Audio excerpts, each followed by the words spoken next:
Bonsoir à tous, merci de nous retrouver sur TV Sud pour votre journal. Dans les titres de ce lundi 26 novembre, le Rockstore s'apprête à fermer ses portes pour 9 mois.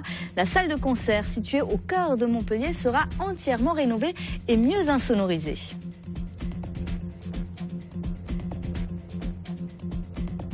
Un hôtel d'entreprise pour booster l'économie locale du bassin d'Alès, Innovalès doit accueillir une vingtaine de sociétés à la pointe.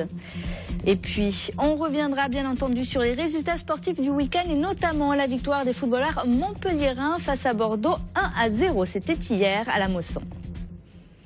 À Montpellier, le Temple du Rock ferme ses portes le 1er janvier prochain. Situé en plein centre-ville dans un bâtiment âgé de plusieurs siècles, le Rockstore doit faire peau neuve.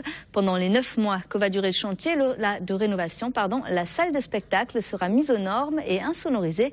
Depuis 2008, le Rockstore appartient à la mairie de Montpellier, la municipalité qui s'est notamment engagée auprès des riverains à réduire les nuisances sonores.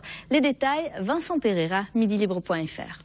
La salle mythique du Rockstore, temple de la musique montpelliéraine, va fermer ses portes à la fin de l'année. La raison, neutraliser le bruit. De début janvier à fin septembre 2013, des travaux seront réalisés. Insonorisation, mise en conformité d'accessibilité aux personnes à mobilité réduite et mise aux normes électriques. Tous les murs vont être doublés pour réaliser une boîte dans la boîte, qui est la seule solution technique qui permette d'être isolé correctement vis-à-vis des voisins, puisqu'effectivement on a un niveau sonore assez élevé. La rénovation se concentre sur la salle de concert et mettre une double peau intérieure de 45 cm d'épaisseur sur les murs et plafonds enlèvera le côté vétuste du bâtiment, mais en changera forcément l'aspect et un peu l'âme du Rockstore. Le bâtiment est classé, on ne peut pas faire n'importe quoi et se fixer dans les murs. Du coup, on va avoir une forme tout de même. Ça ne va pas être un faux plafond plat. Mais on va perdre un petit peu dans la nuance avec l'arrondi qui existe aujourd'hui sur les voûtes, sur les collatéraux qui sont de part et d'autre de l'axe central de la salle. Ce très vieux bâtiment, âgé de près de 800 ans, fut d'abord une église, puis un temple, ensuite un cinéma, un garage et une discothèque. Depuis 2008, la ville de Montpellier est propriétaire des lieux. Elle a fait le choix de maintenir la salle de concert au cœur de la cité, en finançant les travaux avec l'aide de la DRAC, soit en tout 1 300 000 €. Les centres des grandes villes ont tendance à se désertifier, à devenir un petit peu des musées un peu atones. Et lorsqu'on positionne une salle de rock comme le Rockstore, eh bien, ça donne à la ville une consonance, une personnalité qui est tout à fait prisée et qui est assez unique finalement. 9 mois, du 1er janvier au 1er octobre, c'est l'équivalent d'une grossesse. On espère que le bébé se portera bien à la naissance. Dès l'ouverture, le 1er octobre 2013, la Cadillac, un coupé de ville 1961, sera toujours fiché dans la façade. Les voisins seront plus sereins et le public pourra découvrir une salle flambant neuve à l'acoustique améliorée, ayant gardé sa capacité d'accueil, soit 800 places.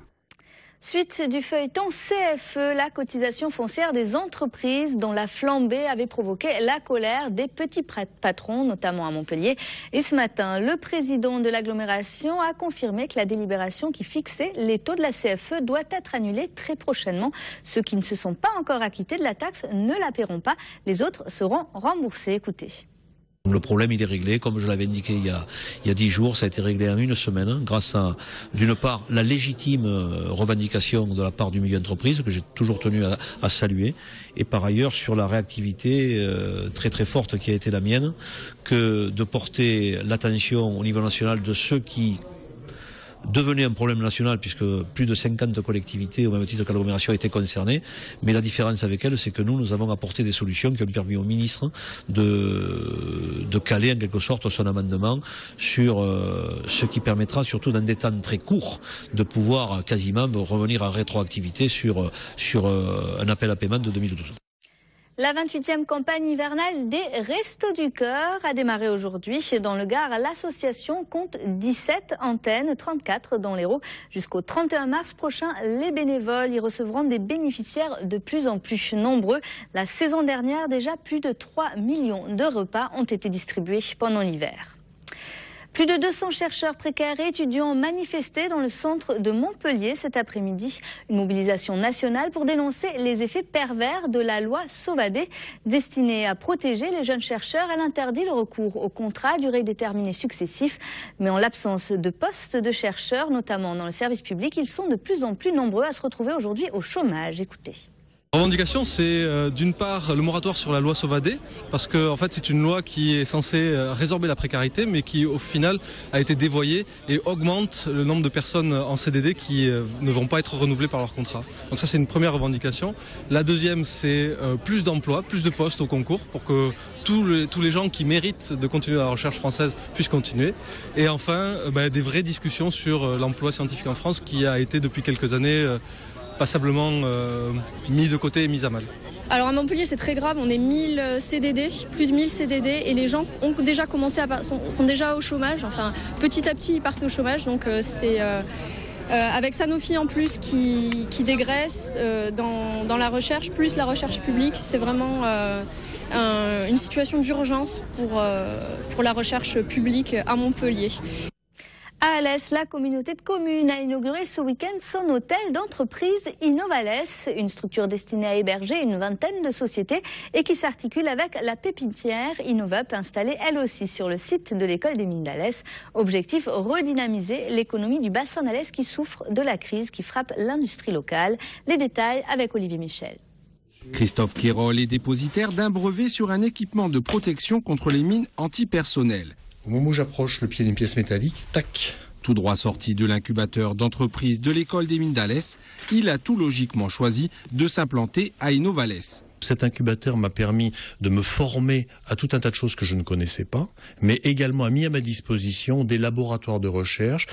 Et suite aux résultats de ces présentations, il a été décidé de créer la société, de s'installer ici et dès début 2013 de lancer une première série. Sur 2000 m², cet hôtel d'entreprise compte 25 bureaux, une salle de réunion et 5 ateliers. Mais un de ses atouts est de se trouver sur le site de l'école des mines et de sa matière grise. Ce nouveau bâtiment nous permet de nous rapprocher de l'école des mines. C'était notre objectif principal dans ce cadre-ci, afin de trouver auprès de l'école des mines des collaborations et également un vivier pour des engagements à réaliser pour notre entreprise qui est en pleine croissance. Fruit d'un partenariat entre l'école des mines et la communauté du Grand Alès, Innovalès devrait être source de création d'emplois et plus largement d'un redéveloppement économique du bassin alésien. On a vu pour Richard de Gros, les grosses entreprises n'ont plus le potentiel de clientélisme suffisant pour vivre. Donc aujourd'hui on se bat, nous ici, pour avoir des petites PME de 5, 10, 15, 20, 30, 40, 50 salariés. Et donc c'est un élément majeur qui nous permet de maintenir sur Alès, encore une fois, les capacités intellectuelles que nous avons et de leur offrir la possibilité d'avoir un outil de production adapté à leur idée. Pour l'heure, 4 sociétés ont intégré ce pôle qui peut en compter 25. Coût de l'opération, 2 140 000 €. Et de son côté, la Chambre des métiers du Gard lance la construction de l'Institut de formation des apprentis des métiers, un ensemble destiné à remplacer les locaux actuels du centre de formation et qui sera bâti sur un terrain donné par la mairie de Nîmes. En tout, l'établissement pourra accueillir plus de 800 apprentis et permettra de livrer de nouvelles formations. Regardez. Ça va nous permettre effectivement de suivre les techniques, l'évolution des techniques, mais aussi de pouvoir accueillir des apprentis de l'ensemble de la région, puisqu'il sera doté à la fois d'un hébergement et d'une restauration, ce que nous n'avons pas actuellement, et puis d'accueillir beaucoup plus d'apprentis, parce qu'on est un peu limite dans nos locaux actuels, et donc on va augmenter de 30% le nombre d'apprentis qui vont fréquenter ce CFA. Nous allons former bien sûr des apprentis qui sont notre cœur de métier, mais aussi des apprenants, c'est-à-dire toutes des entreprises, des artisans ou des collaborateurs d'artisans qui ont besoin de se former tout au long de leur carrière professionnelle. On reste dans le Gard à Beaucaire. Après le boulevard du Maréchal Foch, c'est au tour du boulevard du Maréchal Joffre d'être réhabilité. Des travaux qui devraient durer jusqu'en juin 2013 et qui s'inscrivent dans le projet global d'embellissement de la ville. Coût de l'opération, près d'1 million d'euros. Il y en a certains qui diront que c'est pour les élections. Moi je dirais que ça fait plus de 60 ans qu'il n'y a rien eu de fait sur ce boulevard et qu'on est en train de vraiment changer la ville avec le boulevard de Foch qui est fini, la place Jean Jaurès. Je crois que ce boulevard va être magnifique à l'arrivée sur le château, dans un sens unique. Et je crois que cette ville bouge vraiment maintenant. Et que tous les éléments qu'on met en place aujourd'hui, c'est des éléments qui sont calculés pour être là pendant très longtemps et amener donc un confort supplémentaire et aux riverains et aux touristes qui viennent visiter notre ville. Et on passe au sport avec le résumé du week-end sportif préparé par Mouad El Yakabi. Regardez. Il y a eu du sport ce week-end à Montpellier, avec d'abord les championnats de France de judo. 2 jours durant, les meilleurs judokas français se sont affrontés sur les tatamis du Park N-Suits Arena. La salle a fait le plein pour l'occasion. Du football aussi avec la victoire sur le fil de MHSC qui accueillait les Girondins de Bordeaux. Rémi Cabella s'est encore une fois illustré en offrant le but de la victoire à ses coéquipiers. Suite à une ouverture de Romain Pitot, le Corse trompe Cédric Carasso dans un angle presque fermé. Les voisins nîmois auraient bien eu besoin d'un Cabella dans leur effectif. Ils se sont en effet inclinés chez eux face au RC Lens, 2-1. Les Lensois ouvrent la marque dès la 15e minute. Seydou Koné remet les pendules à l'heure à la 66e avant que les Sons et Or ne reprennent l'avantage en fin de rencontre. C'est la Toison du Cœur, blessés dans leur orgueil après 2 défaites consécutives en championnat et en Ligue des Champions. Les basketteuses du BLMA ont étrillé les championnes en titre Bourges sur le score de 76-51. Une victoire qui va sans doute marquer les esprits et relancer la saison des Gazelles. Handball enfin et le MHB qui enregistre une belle victoire face aux Partizan Belgrade en Champions League.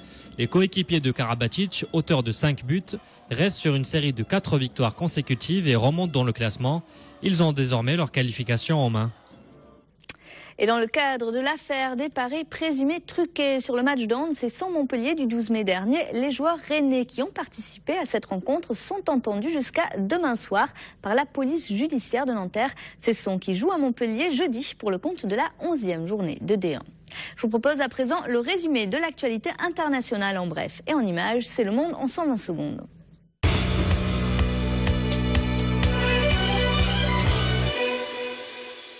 Alors que François Hollande a affiché son soutien à la coalition d'opposition syrienne, la Russie a réagi à cette annonce. Selon le Premier ministre russe, c'est une erreur de la part du gouvernement français de soutenir les forces rebelles. Du point de vue du droit international, il me semble que c'est tout à fait inacceptable. Le sort du régime Assad est son sort personnel, que le peuple syrien en décide, y compris ses forces d'opposition. Cela serait souhaitable que ces forces arrivent au pouvoir par des voies légales et pas grâce à des livraisons d'armes de la part de n'importe quel pays. Durant son allocution, le Premier ministre russe en a aussi profité pour décrire la crise qui touche l'Union européenne comme très sérieuse et préoccupante pour la Russie. Arrivé en France aujourd'hui, Dimitri Medvedev devrait s'entretenir avec François Hollande sur les sujets concernant les deux pays. Première claque pour le parti nationaliste catalan en Espagne. Artur Mas a perdu son pari. En organisant des élections anticipées, il espérait conquérir une majorité absolue pour appuyer son projet de référendum, ce qui n'a pas été le cas. Nous sommes loin de la majorité que nous recherchions, c'est clair. J'ai essayé de faire passer ce message toutes ces semaines, que nous avions besoin d'un gouvernement très fort pour mener ce processus. Un scrutin qui provoque la perte de 12 députés au Parlement régional. Le parti nationaliste demeure malgré tout majoritaire. Une mutinerie de plus de 200 prisonniers éclate au cœur d'une prison russe ce lundi. Les détenus revendiquaient des tortures et extorsions dont ils se disent être victimes. Des proches des prisonniers s'étaient réunis devant la prison pour protester, ce qui a engendré certains débordements. Regardez la voiture, il y avait un enfant à l'intérieur. On passait en voiture, on s'est arrêté parce qu'il bloquait la circulation. Et ils se sont jetés sur la voiture, ils ont cassé les vitres. Une situation des prisons russes dénoncée par les défenseurs des droits de l'homme alors que les autorités du pays déclarent la situation sous contrôle.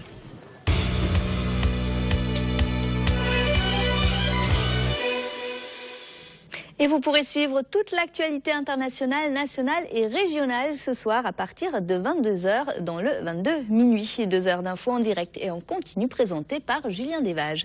Quant à nous, on se retrouve demain dès 12h30 pour votre édition locale de la mi-journée. Passez une excellente soirée sur TV Sud.